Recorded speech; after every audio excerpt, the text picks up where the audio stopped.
Hindi na to, ano yung Bebs, hindi na tuloy yung swimming. Nag-Jollibee na lang birthday ng anak namin. Paborito ko ni Lola. Lola ka. Okay.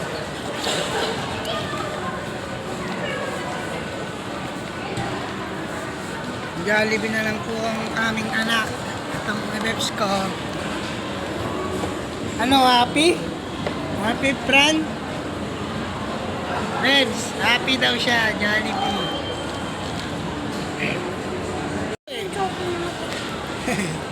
Kakaiba yung shopping. A few moments later.